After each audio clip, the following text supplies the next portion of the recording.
चिड़िया के लिए खाना रखा जा रहा है। तो ये मेरी कुक्कू जो है ना, वाह मेरा गुड बच्चा। देखो चिड़िया के लिए उसने गेहूं रख दिया है सारा, यहाँ भी कलेक्ट करके रख दिया है। कुक्कू किसके लिए रखा है ये? ची के लिए रखा है। ओहो, इधर भी रखा है। ची आजा।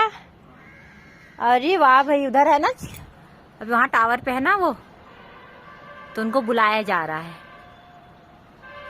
हाँ आओ।